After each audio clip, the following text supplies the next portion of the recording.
All right, welcome all to the AE Space. People in person, I guess looks like you're a little scared of the front row here, but and people online, appreciate you all joining us and being part of this 2000. Oh, shit. Being part of our 2024 AIA lecture series, Leaders Shaping Our Community. My name is Brian Stryzik. I am an architect at Kennelly Architecture and Planning and was the board president, AIA East Bay Board of Directors president in 2022. As board president, I really wanted to start a lecture series to really promote the East Bay designers, projects, architects, owners, developer, everyone that's involved in the design community in the East Bay. So this is the second year that we've done this. Last year was a great event, a great series where we really highlighted the legacy of the East Bay. We did save a few people for this year, Mike being one of them. And I'm so glad that we can intermix still those people who've been around doing lots of good work for so long throughout the series. So yeah, it's gonna be great. So this year we're concentrating on the relationship of owners and architects. So really trying to get in-depth conversations about projects. I think so many times when you go to architecture series and lectures, you hear from the architect side only, and we all know that great projects really are this relationship between the owners and the architects to develop them. And that was based on our prep meeting. That is absolutely true of all these projects. So yeah, so we'll explore in-depth conversation about architects, about the architecture, explore how projects were conceived, how architects were chosen, design challenges, celebrating successes, and hopefully touch upon maybe some conflict resolution if there are any conflicts on the project. That'd be awesome. Or you guys can avoid that one. Tonight's presentation will explore affordable housing with two teams of architects and owners. We have a long history of housing people in the East Bay. So the first team is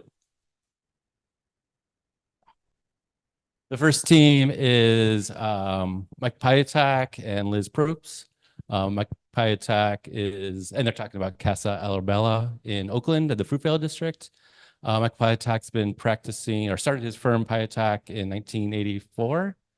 And recently-ish has backed away from the firm a little bit, but is still stayed very active, it seems like, with doing presentations, really promoting design for affordable housing, and also being very active in the unhoused communities and developing solutions for them in the East Bay.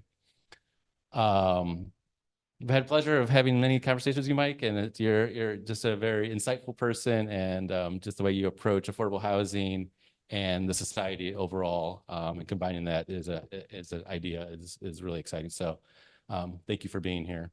Liz Probst from Abolicy, East Bay Asian. Thank you. It is. Totally. I think they've been in business for over 50 or around 50 years. And I think the mission statement is bringing people and resources together to build healthy, vibrant, and safe neighborhoods where everyone has a place to call home. I don't know much about you. We had a good hour prep call, but you were very insightful also and knowledgeable and passionate. So I think you're a great contribution and look forward to hearing you present tonight. Second team is LMSA and Bridge Housing and Insight Housing. They'll be talking about the Hope Center and Berkeley Way Apartments here in Berkeley, California. Representing LMSA is Vanna Whitney. She's our principal at the firm. And we've gone way back in history. We worked together in a past lifetime. I remember going to your house. I mean, it wasn't your house, but up in the East Bay Hills. And I had watching movies outside. I had no idea the East Bay even existed at that point. Like wandering these hills, trying to find the place at night. It was great. So glad to reconnect with you and have you here. You're also very active in EPO, being on the board, and the last year on the board now, or are you going? Are you 6 years? 6 in last year. And a quote that she has on the website is, "My passion lies in getting to work with populations who have struggled to be heard." So I think that is a good summary of that. Representing the owner's side is Anna Holmes. Oh, flip, of Bridge Housing. She's stepping in for John, but has a lot of experience on this project, so she'll be a great fit. Bridge's mission statement, I believe, is Bridge Housing strengthens communities and improves the lives of residents beginning, but not ending, with affordable housing. Bridge Housing was founded by Don Turner and Rick Holliday in 1980s. Rick Holliday has gone on and has probably been influential to many people in housing in the East Bay. And we're also joined by Kathy Trey Ari of Insight Housing, formerly of Insight Housing. Now you have retired. She was the director of special projects and the director of programs. Insight Housing's mission statement is to ensure everyone in our community has a home through supportive, equitable, sustainable housing solutions. All amazing mission statements. It's wonderful. I'm glad that we're all in the same realm of thought process to really come up with solutions and house people. All right, last thing I'm going to do is Jamie Mather. I just found out your name is not what I always thought it was. So Matheron, principal at Dahlin. I got to know her through the AIA East Bay board. She's now currently the VP of the AIA East Bay board of directors and will be the president next year. And she has a passion for educating and uplifting emerging talent in architecture. So it's great. She has a lot of experience with housing and lots of experience of leadership. So I think you're a perfect fit to moderate it. So I'm going to hand it over to you, and please welcome our guests. Hey, thank you, Brian. Thank you. I'm very happy to be here tonight and with such wonderful panelists. So the way we're going to do this is in the spirit of sharing project success stories. Each team will have about 15 minutes to present their project. The architects will give a brief intro in the overall thought process behind their design. And the developers will describe the visions and goals and what they had to go through to develop these challenging projects that turned out very successfully here in the East Bay. So with that, let's turn it over to the Casa Arabella team. Mike, did you want to kick things off? Would you like me to just say a couple of opening words? Sure. I work for you. Good evening. My name is Liz Probst. I'm the Director of Real Estate Development at Balti. I've been there for 10 years, and I'm so excited to share this conversation with Mike Piatak. I joined Balti 2015, Casa Arabella being the first project that I touched in the East Bay, and really, got a chance to work on it soup to nuts. So I think just the premise being that, share a little bit about how we got into the project and some of our thinking, but also really excited to hear what Mike has to share. Broadly speaking, this project is 3 different parcels at the Fruitvale Transit BART station. There's phase 1 that was done in 2003. We worked on with the Unity Council phase 2A, and then they literally just finished up phase 2B, which was a 20-year vision that all came to fruition. So a very exciting moment in time to finish off. I also think, with Piatak's vision and assistance, we were really critical in filling out that last infill parcel as well, because we really had to master plan, what the overall site and approach looked like. This just tells that timeline, but as you guys know, these 20-year master plans feel like sometimes they never are going to come to the end. And I think, Balti has been in the privilege. We had this back-to-back incident where, on a Tuesday, we celebrated the ribbon cutting for the final 3rd piece of the phase. And the night before, we got our entitlements for North Berkeley BART. And then simultaneously, 2 months later, with Mike's former firm, we're starting construction at Lake Merritt BART. So I think, we've been around for 50 years, and I think finally that work is starting to pay off and everything's starting to get built. One of the things that's really fun and exciting for this is I grew up in the suburbs of Houston, Texas, and I went to landscape architecture school in rural Iowa. And the idea that we're building buildings like 20 and 30 feet from, high-speed transit is the most exciting part of my job. So I think, as we've been doing everything from design and planning to construction, it really is a privilege to be a part of, these transit-oriented developments. One of the interesting pieces, and this is pretty much all the infrastructure projects, is this idea that we ripped up neighborhoods to put in freeways and BART stations and, streetscapes. And, I think as we think about redoing parking lots and infrastructure, it's really about healing and piecing together the neighborhoods. And so I think as we just, talk about storytelling and filling gaps of the teeth, it's really acknowledging the history and the past. I actually commissioned this perspective because it was so exciting to truly have every single type of transit going on.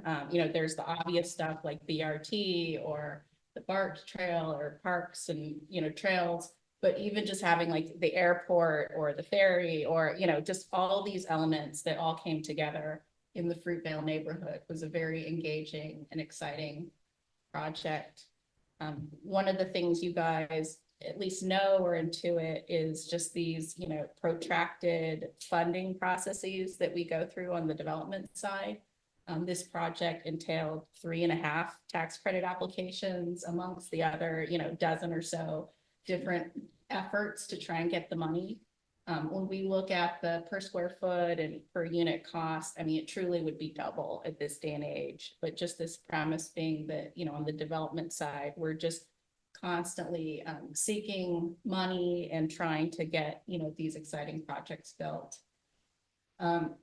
On this note, I think, and I'm sure you guys have heard, for these projects that are like 94 units or 70 units, I mean, we had 4,000 applicants on this, but we also sometimes have like 10 or 13,000. I mean, the demand is just beyond our imagination. And I think it's also high value to know, we're contributing in ways that are just essential for our communities to come together.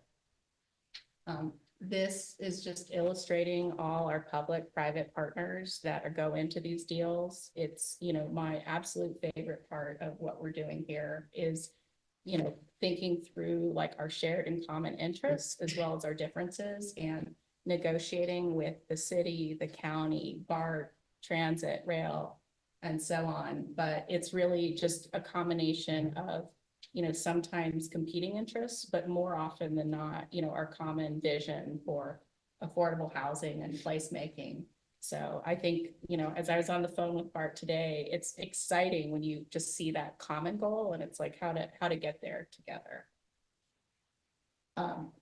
And, finally, just elevating this idea that, we're all in this industry of getting to build like really tactile things that we can touch and smell. I think that it's, to me, like the biggest privilege of our careers is that we can actually see, the outgrowth of all our hard work. I also, as the developer, get to actually also hand over keys and meet residents and really have that strong connection point. But it's just a special part of, I think, what we all do. Before I pass it over to Mike, though, I'm going to do a shout out to 2 other team members who are at Casa Arabella, Jeff Bradenbach at Argus, who helped with the branding and wayfinding, as well as Anthony Wong, who helped with the acoustics. So very fun. I think we're all in the same sandbox, working on the same projects here, and excited to hear what Mike has to share. Thank you, Liz. Which one did I press? Did I just press that to go forward? Okay, thanks. I went back. This project is actually just a 1/4 mile from where I live. I live in the next neighborhood over the San Antonio neighborhood. This is the Fruitvale neighborhood. So I went back about a week ago to see how it's doing, take some more photographs. And, architects, what we do. We go back and see all the things we wish we had done differently. So I could give a whole other presentation. I wince sometimes. I see the things that we did. I don't know if you could see this from where you were there, but that was a photograph, an aerial photograph of those 4 big parking lots, actually 3 big parking lots that resulted from BART's intervention. And that used to be a grid of streets in a neighborhood before that infrastructure came through. And I've learned a lot now about how transportation systems have such level of authority and sometimes disregard for the local ecology of neighborhoods. They get really severely disrupted. And another whole presentation discussion could be around the bus rapid transit that was slammed all the way through International Boulevard throughout East Oakland. It's, I think, a nightmare. It's a highway on grade, and it's prevented a lot of connection between the two sides of the neighborhood. People are making all kinds of illegal left turns now, and there are accidents, pedestrians getting hit. It's another story, but transportation planners, they need to get to that next level of really studying the ecology of the communities that they put their systems into. And it took many years then, from 1970 to the early 2000s, to finally get that first phase done.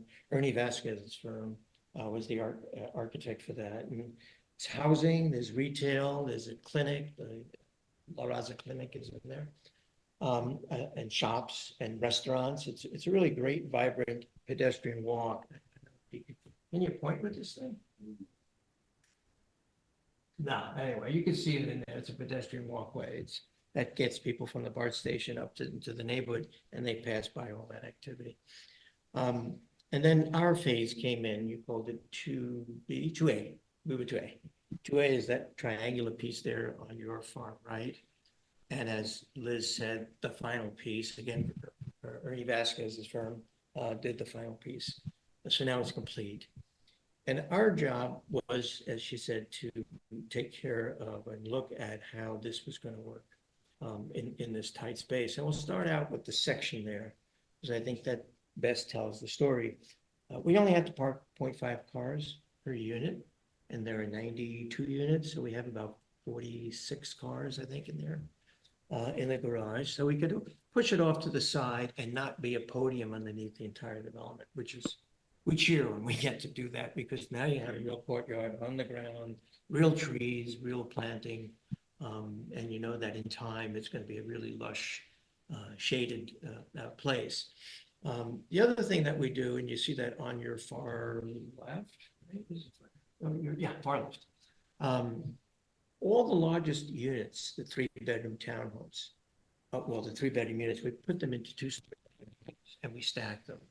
And we put them on single-loaded outdoor walkways. What that basically does is recognize that the largest households with the most number of people need the most amount of natural ventilation. So we try not to put them on double-loaded cars.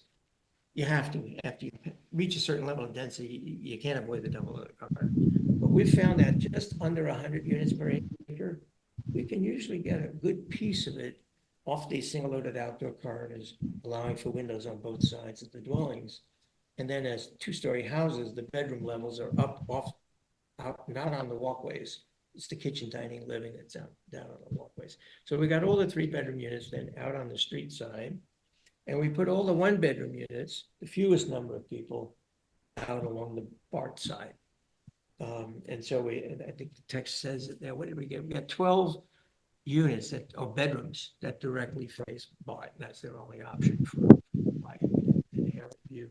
12 out of the 186 bedrooms in the place, which is another thing I'd like to emphasize when we talk about housing. Don't count kitchens to determine density, which is what you do when you count units.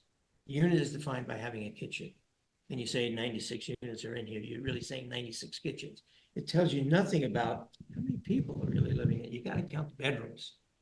Count up how many studios, 1s, 2s, 3s, 4s. And then apply, knowing the demographics of who's living there, the number of people that are most likely to be in each bedroom. Is 1.25 on average, maybe 1.5. And that'll tell you really the density of that development in terms of people per acre. In this case, it calcs out to be 370 people on an acre. I don't know if that's how many people are actually living there right now, but that was my estimation of, I think it was 1.3 or 4 that I did per bedroom or something like that. And then there were 2 more courtyards on top of the podium, on top of the parking. It's another thing we try to do is, if you've got 90-something families, try to scale them down into smaller territories so they get to know the people around that place. It helps the place feel more intimate. you're not just part of 92 units, you're part of maybe 25 around that courtyard. So it's mostly singles, or rather one bedroom, and two bedrooms around the two smaller courtyards. And then again, the bigger families are around the large courtyard that's on the ground. This is just diagrams of those units to show how we get windows on both sides of the units when you get these open air walkways on one side. So on the street side, this is East 12th. This is kind of the neighborhood street. We tried to scale it down so that you get some dimensions that are sort of like the width of houses that are in the neighborhood. So by stacking the two-story townhomes and emphasizing the size of the house, you get that small scale. And then on the ground floor, you've got porches that face onto the street with a trellised area as part of the porch. The reason I wince is the depth of those roofs. They were supposed to be half that depth, and we didn't pay attention enough to the structural drawings. They just ran the joists straight out that had to be 2 feet further back. Didn't have to be 2 feet deep at the cantilever. It just drives me nuts. Sorry to say that, to point that out, but you see the depth of the roof on the house-like piece on the right-hand side? That should have been the depth of the roof on the left-hand side. I lose sleep to this day over that. So on the one on the right, that's the side that faces the neighboring school and its open spaces. So it's big, simple surfaces. The side that faces what will eventually became the Muse or Paseo between our phase and the new phase that you see, that you saw on the plan. We again brought in some roof size dimensions down the side of the building to scale it down so you didn't get big broad surfaces. And this is what it looks like now that the other stages were built. And we were on the ground. We were able to be on the ground with our townhouses. They have a podium throughout. So there's kind of an imbalance on the Paseo. That phase that just got finished, they're all up about 8 feet off the ground. And they overcame that difficulty along East 12th because they have porches and stoops to connect those first level of units down to grade. It didn't happen on this side. So our Paseo is not as active as we thought it might be. And the hope is in time, as the rest of the neighborhood grows and develops, we will be able to take the gates off the Paseo and it really does become a pedestrian walkway. So I can't wait for the Q&A on this sort of thing. This is the exciting stuff, so truly. And that's the side that faced barn. We had vines planted to grow on the concrete walls. They went back last week, they ripped out the vines. For some reason, management felt they didn't want the vines there. I don't know why, what the story was, but that whole side was to eventually become a green wall and it's now a gray wall and will be until somebody decides to put the vines back in. But we could talk about that. Okay. Off camera. The two courtyards up there got big windows. Oop, I guess I can go back here. Yeah, you can see the big window, the double height window there, so that the people in the courtyards had a chance to see out. It wasn't totally enclosed. They could see the BART train coming in. And people at BART could also look into the courtyard when they're there and kind of wonder what's going on here. Sunscreens for the southwest light that came in on that side of the building. So that central courtyard has the real plans. And I need to come back again. I didn't get into the courtyard last week. I didn't announce that I was coming, so I didn't try to get in. And it was on a weekend, so I don't think anybody was in the office. Just want to see how big the trees have gotten to be in a couple of years since. But you can see there on the right-hand photograph, the corridor that's 2 levels up to serve the upper townhouses. And then the lower townhouses serve directly from the courtyard. And then in this scene, you can see on the right-hand side, you're on that 3rd level walkway, outdoor walkway that takes you to the townhomes that are at that level. And in the distance, those that you see, the walkways on the outside, those are the 2-bedroom flats that also have windows at their kitchen side and then of course on their living room side. So they get some through ventilation. The small courtyard that's on the podium, again, to create these smaller territories and smaller groupings of families. These are mostly 1 bedrooms and 2 bedrooms, so they're smaller households. The bigger households, most kids, they're down on the big courtyard. So they get this kind of level of intimacy, and then you can see those two thick roof. Anyway, there's that side with the stacked, the two-bedroom units and the walkways. We changed the walkways on the intermediate floors just so that you wouldn't get that motel-like look of ours being the same. And then there's a stair from the lobby area that takes you up through all the floors that you see there on the right. And in that stairway, we commissioned an artist, and I can't remember. We gotta get that, I gotta get that down right. But it was wonderfully inspired by Arabella Martinez, who was this short powerhouse who for decades pushed this project through at all levels of government. She had to work with the city, the county, the state, and the feds. She was back in Washington hustling up the funds to help make all of this happen. And so, of course, it was named after her.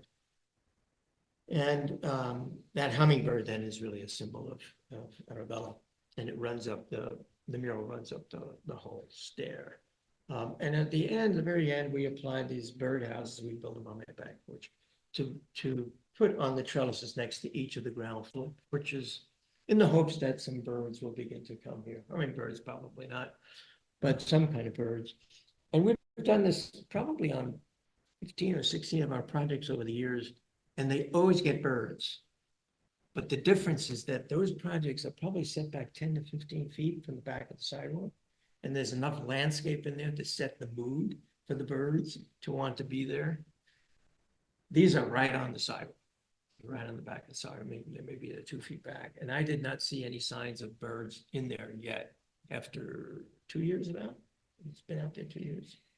It's been 5 years. The opening? 2019 opening, but Oh my no one's God. counting. It's That's what happens when you retire. Track time. But usually you see, guano dripping out, and you see straws and that sort of thing, of birds are occupying it, but I don't see it yet. And we put eye hooks in all the trellis work to encourage the residents to start decorating their front porch. And some of them do. They've started, but I think, again, we're still too close to the sidewalk for people to feel like they could do that without it disappearing overnight. I have a porch in East Oakland that is about 8 feet back from the sidewalk. You have to walk up a few feet to get to the edge of the porch, and then up another 4 feet to get to the porch. And I had some things hanging there, and they got stolen. So you got to be back from the street, or get a ring, one of those ring buzzers that has a camera in it. You can watch to see who's coming onto your porch. Maybe we should do that for the folks out there, and they'll be more willing to decorate. So that really ends my piece of it. And of course, there's Arabella herself, the wonderful spirit that was behind that whole redevelopment and resuscitation of the neighborhood after Bart's nasty intrusion several decades ago. And that's Chris Iglesias. He's now the chair of the board? That CEO. CEO. Oh, he's CEO. Okay, he gets paid. So Thank you. that's a little Thank bit you of the very story much. of Casa. That's fantastic. Thank you. Thank you. Yeah, I think it's great to talk about the repair work and thinking about your project in that way, that thinking about what it can add to the community and how it can repair harm that was done, even though we need transportation. That's a really interesting way to think about it. Yeah. I mean, the same thing happened with Chinatown, got wrecked. And now it's being stitched together again by Balsi with housing, market rate and affordable housing around the station with retail and restaurants. Yeah, wonderful. All right, let's move on to the Hope Center and Berkeley Way Apartments team. Great. I'm Anna Holm, project manager at Bridge Housing. Like Liz, I started at Bridge. This is my first project and jumped in right in the middle of permitting, right before our construction closing, months before that, and been on it since. And through completion, it's been my favorite project that I've ever worked on. It is so unique, innovative, and complicated and hard. So if you aren't familiar, it's really like 3 projects in one. We kind of, in the next few slides, you'll see what that means. And what's very innovative and cool about the building is that it looks like one, even though it has these 3 different components going on and different targeted populations living in the building.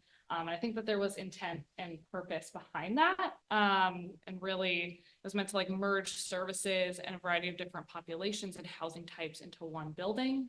We have like standard low-income housing, we have a shelter, permanent supportive housing, we have a suite of services, a community kitchen that serves a daily free meal every day, run by Kathy's team.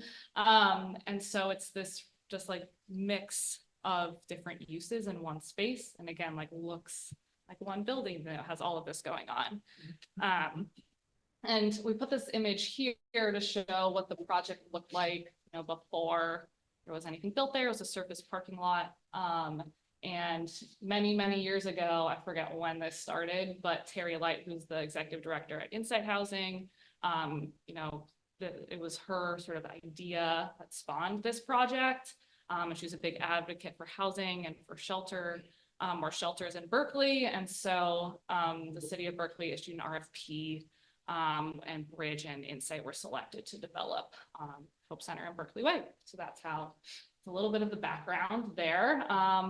And the project is really like a labor of love. I think we'll get into that as we talk more, and had these like guiding principles as shown here, to really like propel us through development, but then also through operations. I think these are still seen through operations. You know, housing is a solution. Everyone deserves a right to live in a comfortable, safe space, and a beautiful space at that.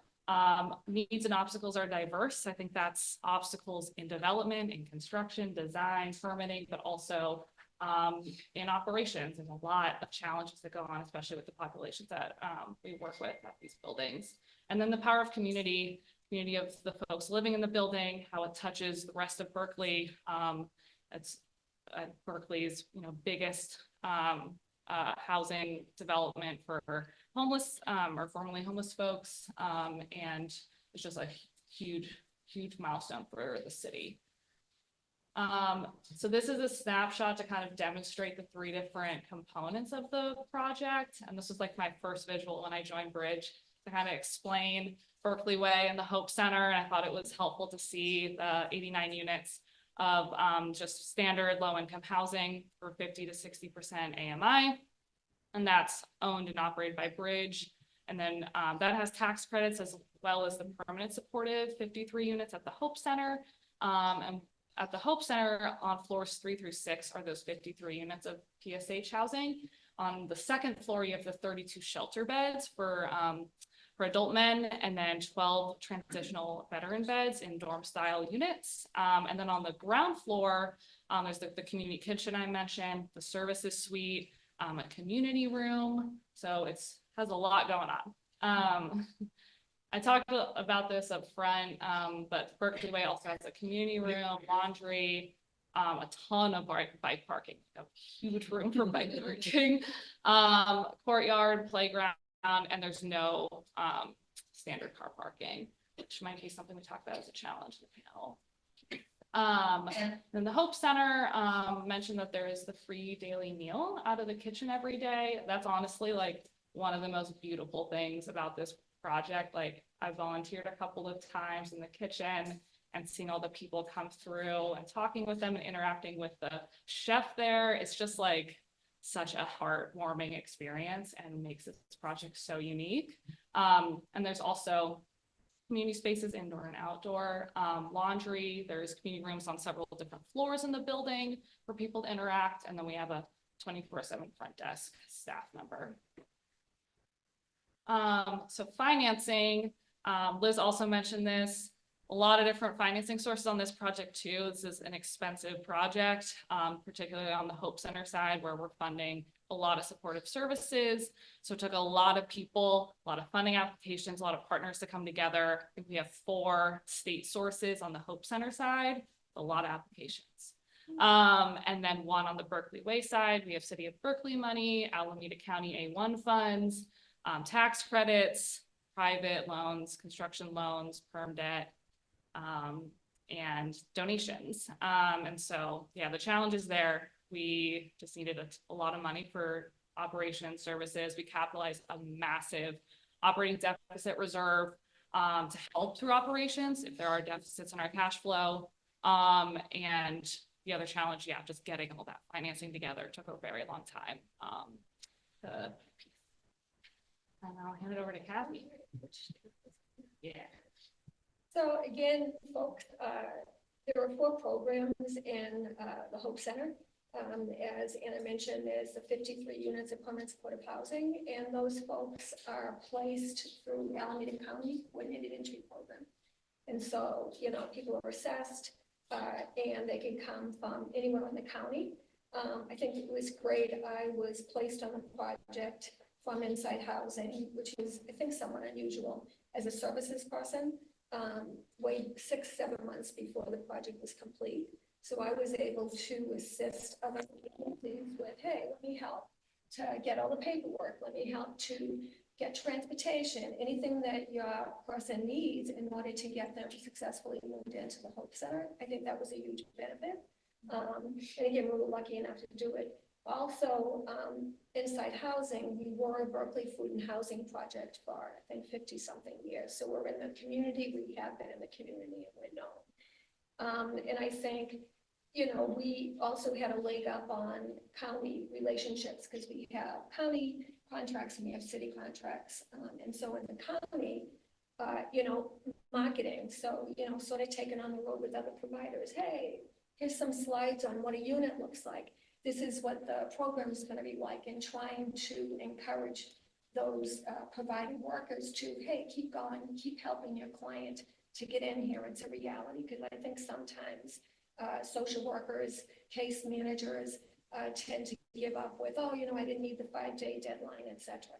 So again, I think we were lucky in that we had the staffing before the project opened up to keep the flow going, if you will, to get people lined up who are going to be going into permanent supportive housing. We have homeless and chronically homeless all throughout the building. In the shelter, 32 men's bed. Again, that is the county coordinated entry along with the city of Berkeley. Great relationship, who's going to get placed in those shelter beds, and it's always full. I'll say it's always full. And we moved the shelter from Dwight Way, which was a much older building, into here, and you know, night and day was absolutely beautiful. Sustainability, I would say, really important. And again, we'll go in through this later. You know, with permanent supportive housing, for someone to age in place, it's so important. The people that came into those 53 units have a myriad of issues. You know, dual, triple diagnosis. A lot, you know, dear to my heart are seniors. Folks that are middle-aged that had chronic health conditions. I absolutely saw many, many people with serious medical conditions that had not been taken care of, or maybe on the fringe of it, and now they're home. And it's like, okay, let's start looking at this. So again, housing security, big focus. We were very blessed with operations and the reserve to not have the normal, you know, 1.5 case managers and half-time program manager. We were lucky pulling in different funding sources to have myself there for a year. I guess that was okay. But, you know, sort of coordinating the 4 programs that we phased in there, along with a program just for the permanent supportive housing, program manager, a clinician, a licensed clinician, extremely important, and 3 case managers. To age in place as a senior, it's so important. You want to, if you want to live there until you pass away, you can. And that's extremely important. It's not like a little closet, like some of the SROs that I've seen in San Francisco. Over there. But again, it's like this, you can't sustain, you can't live that way long term. And so at the Hope Center, to be able to say, hey, I want to live here and be supported until I pass, that's huge, that's huge. And they have the case managers. Sorry, I ramble, but it's exciting. Thanks, Kathy. And I'm Vanna, LMS Architects, and I'm just going to pause before I start talking about the architecture just to say that this really took a village. I'm sort of a project historian. I started on it in 2013 and we finished in 2022. And so some of the village is here. So I'd also like to shout out to Abby Esco over from Tipping Structural Engineers and Jeff from Argus also on this project, both on the design team. And also, you know, what I've learned over years is a successful project is not just about the building, but it's so much about the program and the financing of it. And I think what's incredibly innovative, like the creativity was not just on the design side, it was absolutely on how you go about doing the program, how you build relationships in the building, how you think about the financing and having that incredible forethought to pre-fund all these programs 20 years into the future. Like that's just kind of nuts and really brilliant. So it was a great team to be a part of. And up on the slide right here was something we came up with at the very beginning of design during schematic design. We sat down at the table with Bridge and Insight Housing and said, okay, Bridge, Insight Housing, what would this building need to achieve to be a success in your eyes at the end? This is before anything was drawn, no massing. We generally had an idea of the program. And Terry Light at Insight Housing said, you know, we really want this, and she came up with this great statement, awesome master continuum of housing integrated into downtown that just projects warmth, welcome, respect, and dignity, and was actually a step and a multiple stage step of your progress out of poverty. And Bridge came along and came up with another statement and vision for the affordable housing side, which really had to do with a lot of the Bridge goals and mission around providing different forms of housing delivery than they've been involved in before, and really doing something that complemented what Insight was doing at the Hope Center, that was really high quality, transit oriented, affordable, sustainable, and integrated. Integration and community are sort of a through line for the whole project. And then they came together and said, okay, well, what about together? What should this project be together? We're all building this on one site. And it turns out it's 4 different housing typologies, all on this one parking lot. And they said, well, we really just want shared aesthetics that flow together, but be 2 distinct parts of a whole. So that was kind of the what was laid out as the goals, and you can be the judge of whether we hit the mark. So talking about voices that fed into the design process, it's definitely those of us who are represented here and you guys that we just gave a shout out to, but it was a huge village. We talked to the city in the design process, and within the development team, there was development staff, program staff, facility staff, everybody sitting down at the table before we started designing saying, this is what's critically important for the success of our part of this puzzle. And then it was one of my favorite things was getting to sit down with Insight Housing's, some of their residents. We asked to talk to people who would represent the future people living in this building. And so we had a focus group with 5 of the shelter residents and 5 of the transitional housing residents, and sat down and said, okay, we're asking you to pay this forward. We're not going to be able to change where you're living right now, but we want to learn from you and how to design this better for what we're doing here.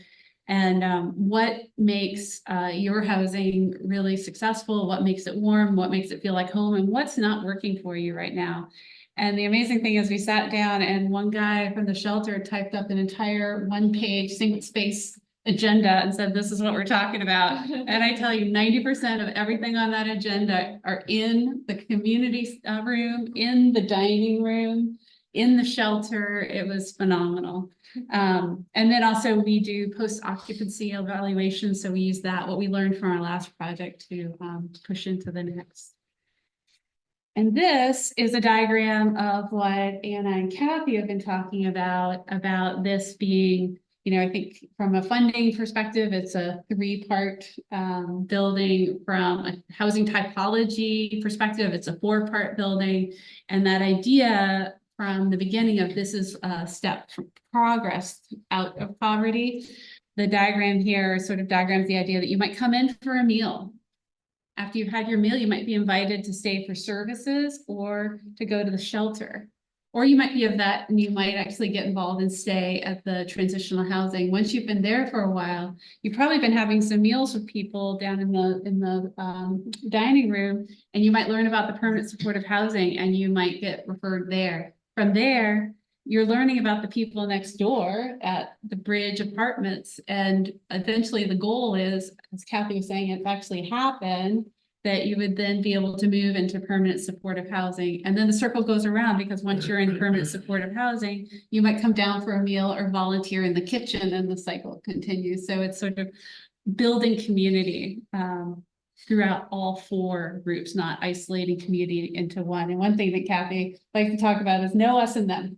And that really is sort of at the heart of this building. This one is just talking about integrating into the community. I don't know what that little tag is. You can't see the. Anyway, this one is about just kind of the building integration into the community, contextual design. So the taller part of the building, oh, thanks, Anna. Look at you. The taller part of the building at the forefront of the slide is towards Shattuck, towards the taller buildings. It's the full 6 stories. We got a density bonus on this project. We got to go higher, more dense. And as we go west towards the smaller apartment buildings, it steps down, perceptually steps down. Actually, that 6th floor just steps back, because we definitely needed all those units on there. We also had worked with kind of the Berkeley vernacular. If you know Berkeley at all, there's the Berkeley bungalow, like the two square and the 4 square Berkeley bungalow, and there is the craftsman style of wood shingles. So we took those as cues. So the accent material you see here is a wood, kind of reflective of the craftsman wood material, but it's sort of a much more durable. It's a wood that has a resin coating and is impregnated with resin, so you do not have to maintain it like the traditional shingles. And the really economical material is fiber cement lap siding, but it mimics the same module and depth of the craftsman shingle. And this is a photo kind of starting to talk about the integration of those 2 parts of the whole. So what you're seeing at the center, at the setback, is where both the Berkeley Apartments and the Hope Center come together. This is what is sort of the handshake. You can even see in the different colors of wood there in the center how they come together and almost have a literal handshake. And the idea here is really about equity, that these are 2 parts of a greater whole. They share the same court. Their community rooms are right next to each other. They both look out onto this front courtyard and onto the back courtyard. So you've got light coming straight through the entire community room. And you've got the entry court shared by both sides of the building. And the only really distinguishing factor is that the Hope Center has a 2-story canopy and a lot of glass to kind of signify, hey, this is the public place. If you don't really know where you're going, this is probably where you should be headed.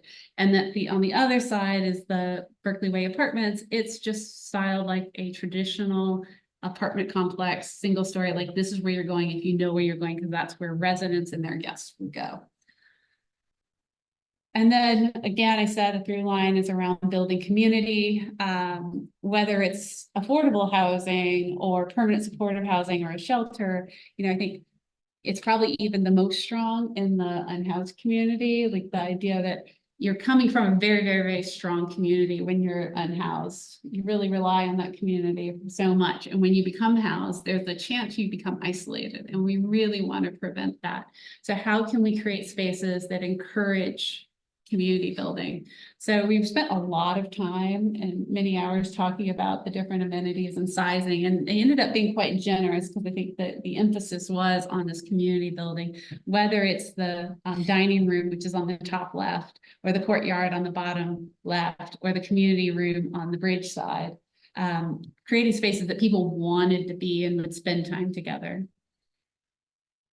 And then another bit of emphasis that Insight had brought up is really wanting to stress warmth and welcome, and needing to balance that with durability as well. Like you're just going to have tons of people coming in and out with all kinds of mobility devices, public and residents. And so like, how do you keep it really durable and make it warm and welcoming? So that is really the focus of these 2 entry. So on the right-hand side is the Hope Center lobby.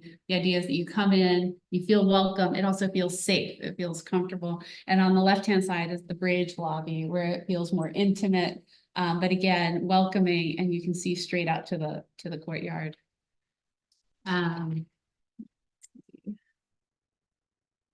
Same with the different spaces within the building, whether it's the kitchen or the services office or the stair, kind of like you guys were talking about in Casa Arabella. The artwork is really important here, and a local artist did this mural on the stair that goes up to the shelter. It was, purpose designed to bring kind of warmth and calm to this experience. That was part of the mandate when we put out the RFP for this piece of artwork.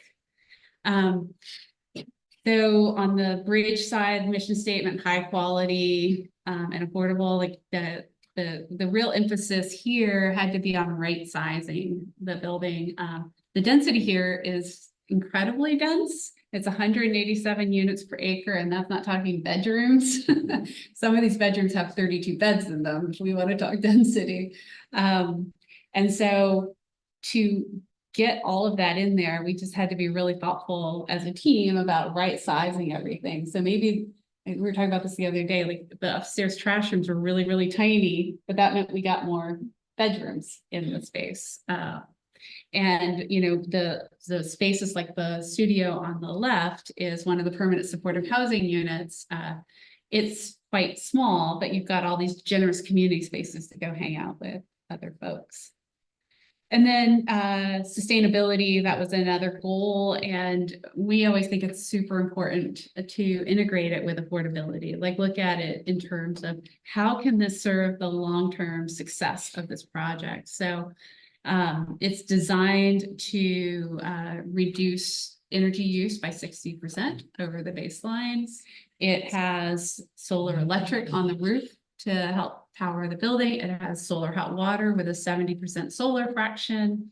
It is also took part as a low carbon concrete pilot project, one of only 4 in the Bay Area. We reduced and Abby can talk to you about that. We were able to reduce our carbon content by 55% below the national average. And we did that all with the mandate of not increasing the construction cost or increasing the construction schedule. So it took us from the very beginning talking to not only Abby and her team, but also the cement suppliers and then contractor to figure out how far we could push it without negatively impacting the budget and the schedule. And then finally, resilience. I mean, I don't think there's a better example of a resilient hub in Berkeley. There's the community kitchen, as Kathy was talking about. It serves everybody. Everybody in this room could go have a meal there. But it's also there in case we have an emergency, and they'll be there to serve the community. There is also a generator in the project. So if we have a power outage, it's going to back up all the services. So with that concludes our presentation. I'll pass it back to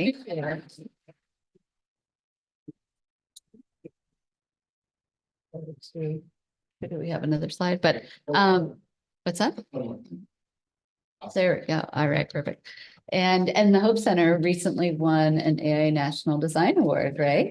So recognizing how those 4 typologies were all woven together to create one really productive and successful project. So congratulations on that. Thank you. Yeah.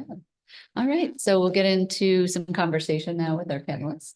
And so I'd like to start with Liz and ask, what do you think is unique about East Bay nonprofit developers? Oh, we pre-vetted these questions and now I'm forgetting. Well, I mean, just looking at this room, I think what's really fun is actually we're all working together in all different permutations. I think the premise being that, yeah, truly, if you're not joint venturing on this one, you're joint venturing on that one, or you're sharing architects or you're sharing engineers. But just this theme being that it really feels like a community of problem solvers, of mission oriented, partners trying to do good. That's great. Yes. And for Kathy, how did the local community involvement help to shape the project? So I came on the project late, as Vanna mentioned. Terry Light was the former ED, And definitely, I think Berkeley Food and Housing Project, having relationships in the community for 50 years, definitely knowing the community, being a known entity, also at the county level, I think it really, really helped. I think we were able to bring to the table additional funding for services, for example, so other contracts we had with the county that I think were really, really instrumental. Hopefully that answers. Yeah, that's great. That's great. Yes. And Vanna, what were some of the design moves that were influenced by the services to be provided to the residents? Well, I think, one thing we talked a ton about is, the warmth and welcome that I was just talking about, but also the other side of that is the safety and security. Like, this is people's homes who want to feel safe and secure. And so, kind of working through the flow of all the different, programs and services that were going to be there. So we spent a couple of meetings with this group talking about, okay, I'm a person coming in for a meal. Where do I need to get to and how do I get there? Walk in the door, what happens? What's the ideal experience for that visitor? I live in permanent supportive housing. What's the ideal experience for me getting to my permanent supportive housing? Or I'm coming in for services in the services core. And so just through visual cues, like a lot of wayfinding, and then also just access control with fobs and that sort of thing. So I mean, we worked with Jeff on wayfinding on the signage a lot. And it's from that to using materials that have identifiable graphics so that a person at the reception desk, when somebody walks in, doesn't have to give complicated directions to say, go to the ginkgo door, go to the grass door, that sort of thing. And then also like what Kathy was talking about, the emphasis on aging in place is, just always an important element of anything to be permanent, right? And so thinking through having extra wide hallways so that different mobility devices could pass each other as people start to age and need different devices, adding lean rails in those hallways so that you can get along before you have your mobility device and still feel safe and just keep people moving and agile. And just also recognizing that we have so many different people coming in. It's not just about the flow of how people move in, but also how are people brought together and how is equity emphasized there. So how do you lay something out so that people will meet each other and be in the same spaces and not have this sort of dividing line of us and them. Thank you. Yeah, and Michael, you talked a little bit about some of the design moves in terms of the ventilation and things like that in your project, and Casa Arabella has a different service level, of course, than the Hope Center. But what else went into the thinking about some design moves that were, thinking about how the residents would use their homes in the future? I think when we know that there are going to be children there, we give a lot of thought to not only making life wonderful for them, but recognizing that they're pretty mischievous creatures. And that's what they're supposed to do in life. They have to be mischievous to learn about life. I remember when we worked with Josh Simon, we talked about it. Within the first few months of any building, the kids start deconstructing it. Okay. Understand how it works. Yeah. So designing it to be kid-proof, but at the same time, very kid-friendly. And a feeling of safety. Those open walkways, for example, they're not just walkways, they're pathways for the tykes. They make their circle around their speedway. It's and then there are some places where they expand out, so they could be eddy zones. You can get out of the way of the kids that might be barreling through there. But then also putting yourself in the kid's shoes, if I was that age, what would I do to undo this place? You look for the things that you might do that you're not supposed to do to make sure that it doesn't happen. They're going to bump into walls, they're going to bump into corners. If you have roll-up garage doors, you got to really make sure that there's a tight fit. So I remember one time we did it and there was a few inches between the roll-up door and the wall. Someone could send their 5-year-old brother in there to get into the garage and then to do more than just mischief to those cars. Mhm. So you're always looking for ways. And the more you surveillance, internal surveillance, natural social surveillance, people seeing each other, it's a positive thing. You get to know your neighbors by watching them coming and going, being able to greet them. And that happens a lot more easily in those open outdoor ways of getting home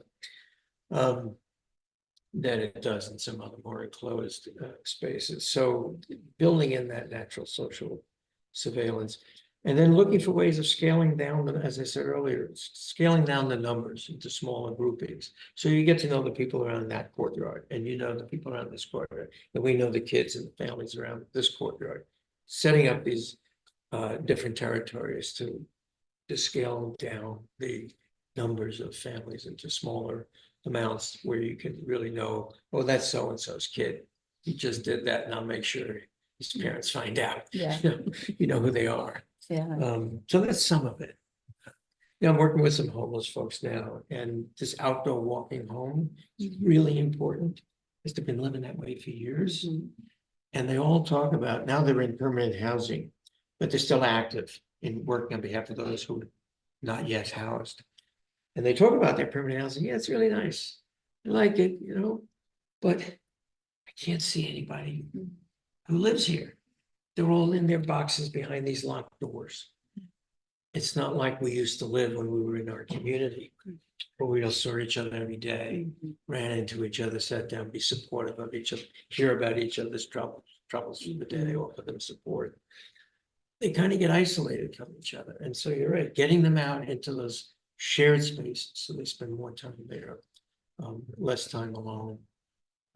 And the outdoor walking through the place helps a lot in overcoming that sense of isolation. Yeah, that makes sense. And both of these projects were joint ventures with multiple developer teams that came together to make the project successful. And Liz, I think you talked a bit about some of the lessons learned from those partnerships and how that was critical to the project. And do you think that some of those lessons learned can be applied to kind of any kind of development project that might have a joint venture situation? Yeah, absolutely. I mean, I think for us, it's, you know, and I think this is played out in our conversation, just the subject matter expertise, whether it's, you know, development experience, whether it's neighborhood expertise, whether it's, bringing community partners to the table. But I think, you know, this happens in affordable housing and nonprofit, but I think too, we're all partnering with, you know, Babylon Bays of the world or the, you know, larger national developers. So I think it's very transferable. Mhm. And the Berkeley team, any other thoughts on that kind of question about partnering? Yeah, I think it's like brings about people's different experiences and expertise, just like what Liz said. I mean, we could not have done the Hope Center Berkeley Way without Inside Housing and what they brought to the table. I mean, Kathy was speaking about all the work she did with different organizations so that we could lease up PSH units, and that was critical for us to be able to convert and close out our construction loan. We would not have been able to get there without the hard work and knowledge that Insight had.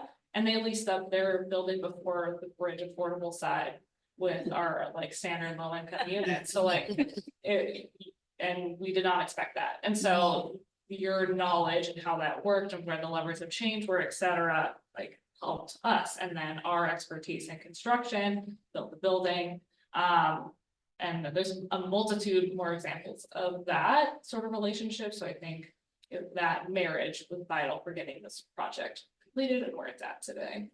I would say Insight Housing, formerly Berkeley Food Housing. I mean, we had buildings that we had never developed. We had done something small, we had listed a small house. So I think it was really, really, really important for us to sort of strengthen our chops with asset management, with now really going down the path of wanting to develop more as we're doing with North Berkeley Button. I think also having, you know, Vanna during the walkthroughs. I mean, I can't stress enough. Okay, oh my God, finally the building's open. How do we do things? How do we, you know, we're trying to hurry up and move people in. But having folks to call, Anna, tell me about the commercial kitchen. Where did blah, blah, blah, blah. Vanna, where's the bed bug? Blah, blah, blah, blah.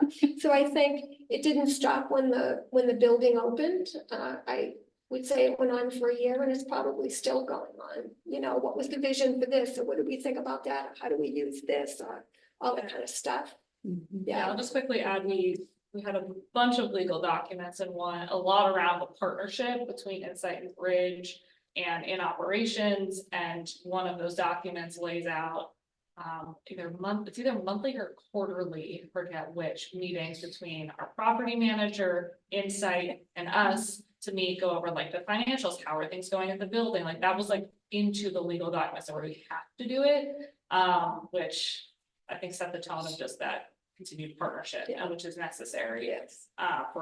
especially for the Hope Center to like operate well. Thank you for that. Yes, go ahead. Can we ask questions of each other? I have a question about, well, both developers. To what extent do you ever rely upon or seek donations from private sources to augment whatever you're getting from government sources?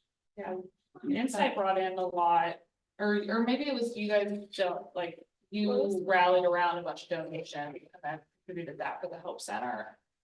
We don't typically bring in donations for our projects. We just rely on soft sources or city, state, county money, and then construction loan tax credits being the bulk of it.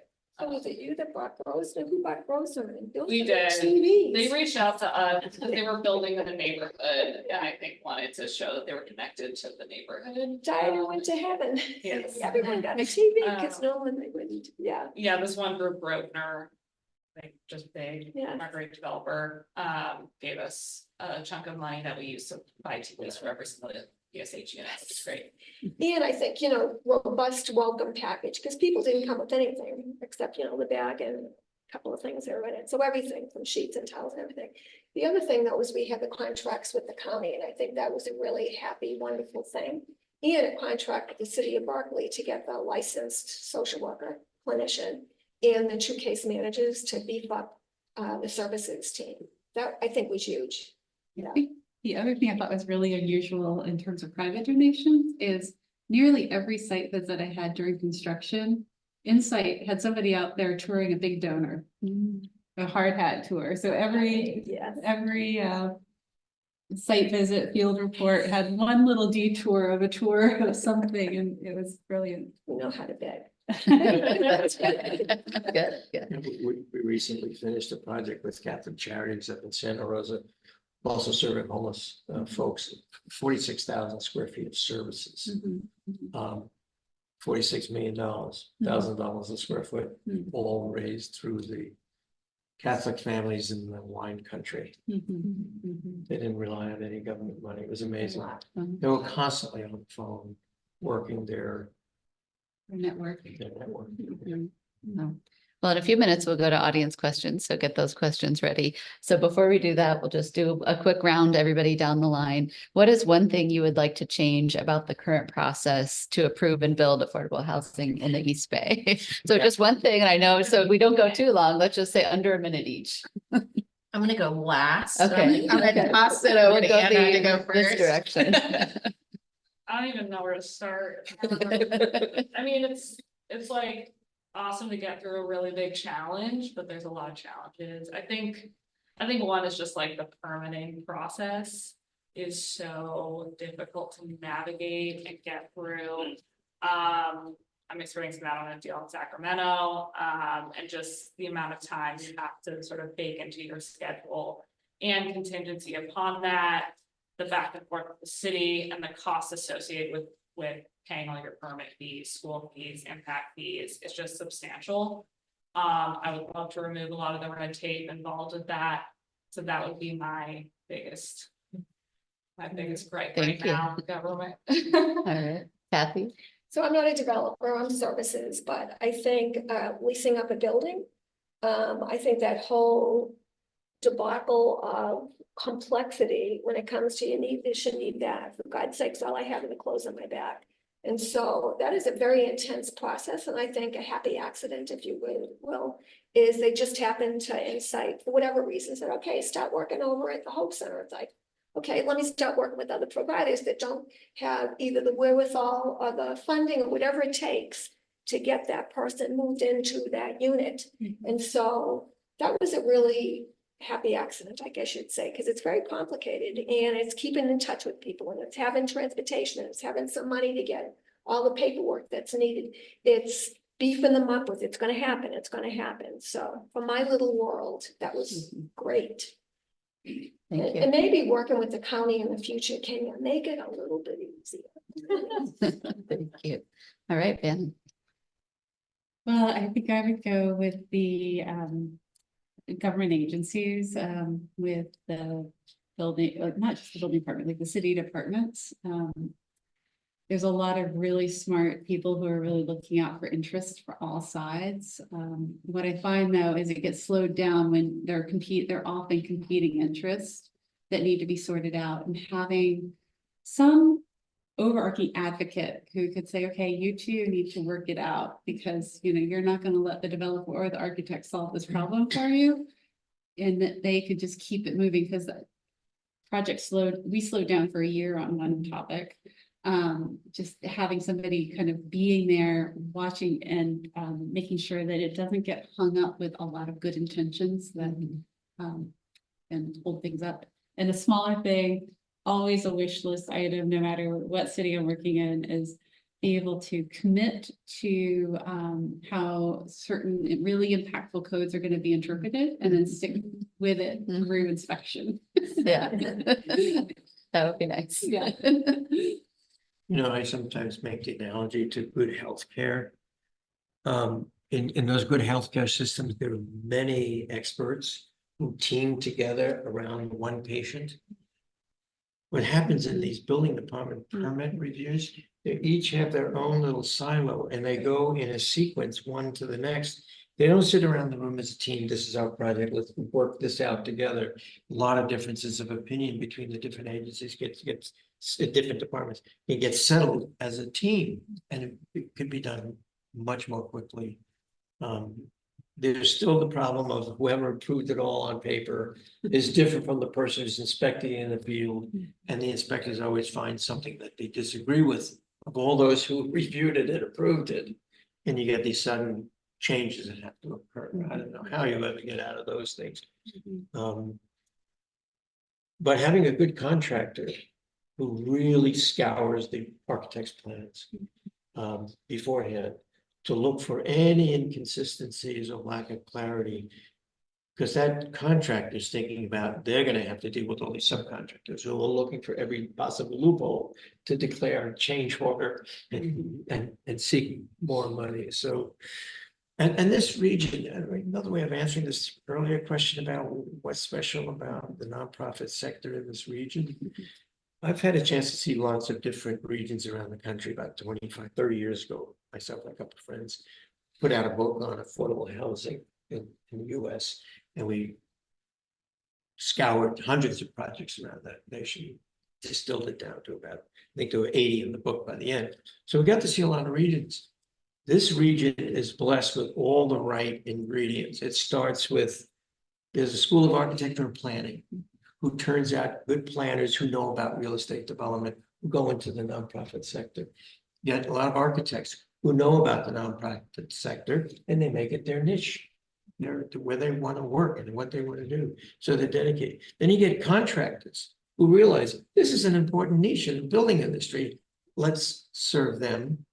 And they're the type who will roll up their sleeves and work with the architects and the developers to solve problems, and not in a contentious way. So we have that three-legged stool of developers, architects, and all the consultants, and the contractors who are experienced, and we live the fourth leg in a region that is politically willing to make the monies available. I know we complain about it a lot, but city, county, state, in California, it's far better than Mississippi and Alabama and Texas and other states around the nation. We're blessed here. And a few other regions are like that, the Chicago area, the New York and Boston area.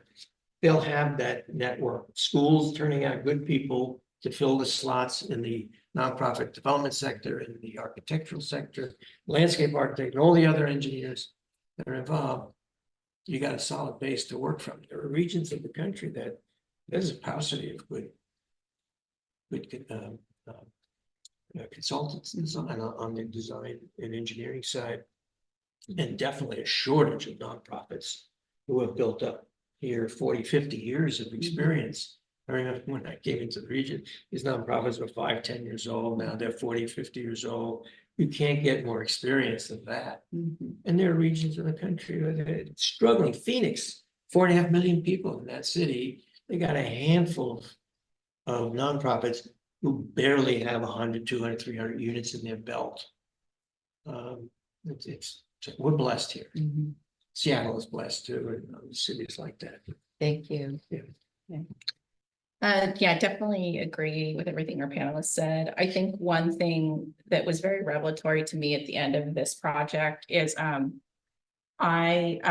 had twins while I was, through the course of construction. So it's like 2017 and 2019. And just had this like really special moment when we were leasing up the building and handing over keys, where one of the families was like a mom with twins who I got to like meet.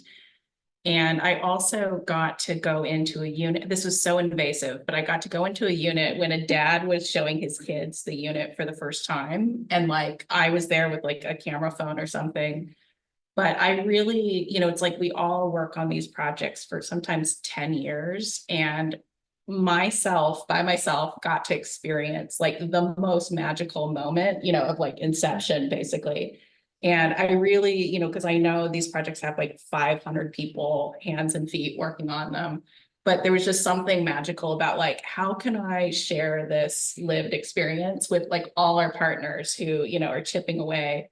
And I think just this belief that like, truly it's from like the waterproofing consultant to, the lease up agent, just how to like create that level of connection, because we're all just so working hard and have a common vision, but it's hard to always see that. So Thank you for sharing that. All right. Well, Brian, will you take the microphone around and what questions do we have?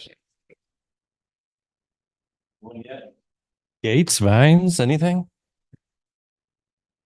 I'm curious if being in proximity to projects like the Hope Center, where management and services extending into the future are clearly such an important aspect of the success of the project, has changed how you think about your other buildings and work in terms of, how are they upkept and maintained once you hand the project off and cut the tape? Is this to the architect, developers, or both?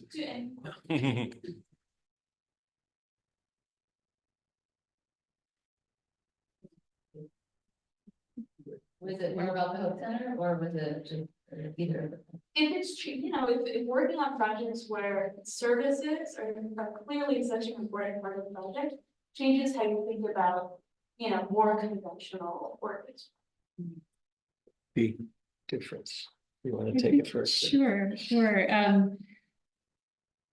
think this was a unique project for us, certainly.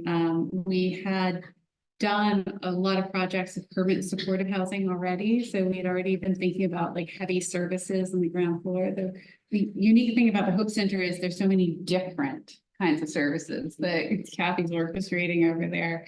And so what we realized during the design process pretty early on was that complexity needed a lot of extra time and consideration, and it needed subject experts. That's why we brought in program staff to talk us through, okay, you're a shelter resident. What's your experience of the building? Where do you have access? Where do you not have access? And what really that formed was like, what not only we certainly knew we wanted to create these welcoming and warm spaces, but it told us also like who were the community members that were going to be gathering in this space and in this space, and how do we situate them to really encourage that. So you would have chance encounters, whether it's at the mailboxes or in the elevator lobby, creating a little extra space because you might have a little extra traffic there because certain services are happening there, to make that a nice space where you can have smaller encounters instead of if you're shyer and not ready to go to like the big event in the community room. And like I said earlier, the wayfinding was a big part of what we talked about around the services, because half the battle is getting there. And it's not only wayfinding, but also daylighting of the services. So we had done some on a previous project, a round table with service providers and the Department of Health and Human Services in San Francisco, talking about how do we increase interaction with services, because that really speaks to the success of people and therefore, the project. And so creating visual contact, not putting it in the traditional back of the house, but trying to bring it to the front of the house and having line of sight views to there, while still, the tricky part is you want to maintain privacy, but still be able to see into where you might want to go. And so kind of navigating that was a very long, and it probably went over years, conversation about how to do that. I can add on a little bit to that question. I think the Hope Center emphasized this point, but at least at Bridge, we always work towards a strong relationship between services and property management. And I think that was critical in this project in particular, is having that connection is vital for housing retention, making sure there's just open communication and between those two groups. And also, I don't know if it's applicable for the Hope Center here, but on a lot of Bridge projects, we separate the services office from the property manager, so that if a resident doesn't feel particularly I want to go talk about this, and I know the property manager is right nearby, live on site, I go to my service provider and they can be my advocate. But then having those open communications between the property manager and services to kind of bridge that is really important. And I think that the Hope Center just emphasizes that to continue to do it in our other projects. I think what also helped was, again, that 5 or 6 months or so, that, or maybe it was a little bit less when property management came on. Again, we started working together on the lease up. That was really, really helpful as you're working on a project together, and then you're under the gun to hurry up and do the lease up. You've already had that relationship piece. I think meeting with Bridge, so we're both owners, but Bridge is a major on 51%, and what is it, 49 or something like that. Yeah. So again, meeting regularly, because stuff happens, and having those conversations and the communication piece is really, really important. Yeah. I was just gonna share, and just it's funny though, as developers and as project managers, also we get conflicting information a lot of times, in the sense that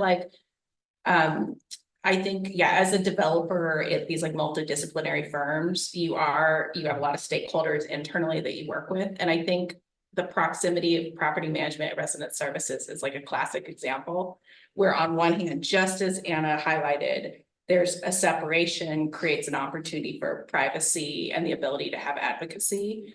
But at the same time, we also get the input that they should be together. So the programming synced up, and they're really partners on the site, not separate entities. And I think that's our challenge, in working in these kind of agencies of sorts, is you're trying to solve really complex social problems with limited budgets, and also different schools of thought, even within your own agency. So I think it's just really an interesting kind of dynamic, but I think also we're also people pleasers, trying to accommodate all these different needs and interests. The role is different, but the goal is the same. Yeah, absolutely. And I think always keeping that in the forefront. I think another complexity at the Hope Center is the property management. They had 24/7 desk clerks, because the shelter was on the second floor. Normally that would be something that shelter staff would do. You have shelter staff on the second floor, and yet you have a decision maker on the first floor who's opening that door. Oh, you look like you're whatever, something's going on. So again, lots of communication, lots of co-training around that kind of stuff. It works. This project I was describing earlier for the Catholic Charities of Center Road is very service intense. There were 2 buildings for housing, supportive housing, but the one building with all the services, 46,000 square feet of stuff for singles and couples, for families with children, for the general public. The programming of that thing, working with the staff and occasionally having focus groups with unannounced folks in the process, took 2.5 years before we could say we really have a building here that's settled down. We know all the pieces and all the parts and how big they all have to be and what needs to be where. Because when we would attend these meetings, we're dealing with staff who, well, Catholic Charities had all kinds of services already operating on the site. Single family houses and a one-story old medical building. So they were very much in the business of doing it. So we'd have staff to come together. We started weekly. It turned out afterwards, you can only do it once every 2 weeks. And they'd be texting constantly through the meeting. We're trying to get information out of them, you know, to help solve this problem, figure out what's where. They can't stop doing what they do, working with people who are in crises at all moments, because they're working with homeless people all over Santa Rosa. So there was never a time where you could really get them to shut down and just focus, because they have to deal with the crisis of the moment. At the same time, they're trying to deal with the architects. It's like asking 6 or 8 centipedes who have 100 legs each, can you describe how you walk? And you get lost in trying to describe what they do every day because it's so complicated. So it took 2.5 years before we finally say we have a building settled, that we know all the parts and the pieces. And in that length of time, 2.5 years, policies change, money's become available from different programs, and they have now new ingredients to put into the program that we didn't have at the beginning, and other ones that they're willing to take out to replace with it. Oh, this thing was constantly shuffling around. And we breathed a sigh of relief once it froze, and we can now turn it into a building and a steel building. You know, it's steel, there's no leniency. You can't fix things in the field. They're prefabricated and they got to be that way, and there's no going back. With wood, you can do a little jostling in the field, correct? Thank you. All right, well, we're just out over time slightly, but maybe one more question? If there's another question. Okay, if not, well, thank you so much to all of our panelists. It was a fantastic conversation, and I think we all learned a lot, and all have things that we can apply to all the work that we do. Thank you very much.